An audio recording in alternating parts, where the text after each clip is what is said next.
sebagai tolak ukur keberhasilan karirnya.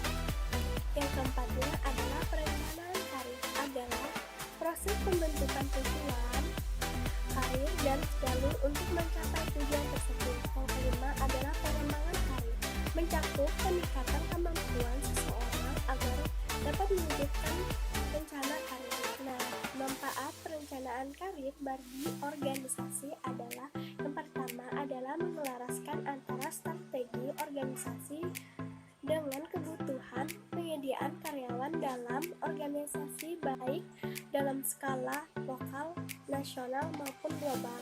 Yang kedua adalah mengembangkan para karyawan yang siap dipromosikan.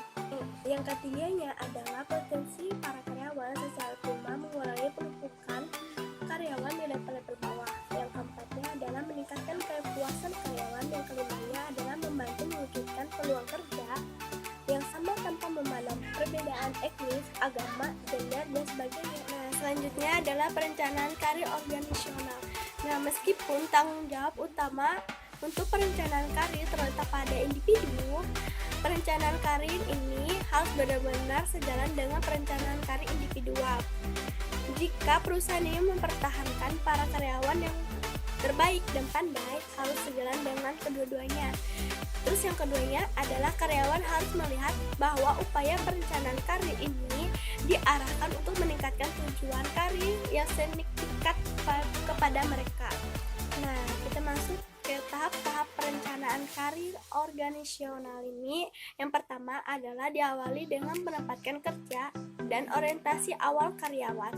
Yang keduanya adalah selanjutnya dilakukan pengamatan atas kinerja karyawan dalam suatu jabatan dan membandingkan dengan standar-standar jabatan.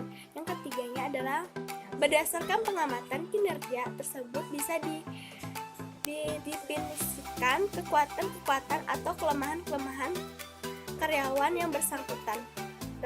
Nah, terus yang keempatnya adalah berdasarkan identifikasi tersebut, manajemen membantu karyawan yang bersangkutan menetapkan keputusan karir dan tatib yang memungkinkan untuk diubah seiring berlangsungnya proses. Keputusan karir dan tatib tersebut didasarkan pada sejumlah faktor yang meliputi kebutuhan pribadi, kemampuan, aspirasi, dan kebutuhan organisasi. Yang kelimanya adalah manajemen kemudian bisa menjadwalkan program-program yang berkaitan dengan kebutuhan-kebutuhan khusus karyawan tersebut. Nah, terus jenis-jenis jalur karir. Yang pertama adalah jalur karir tradisional, yang kedua adalah jalur karir jaringan, terus yang ketiganya adalah jalur karir keterampilan, yang keempatnya adalah jalur karir ganda, dan yang kelima adalah penambahan nilai karir. Terus yang keenam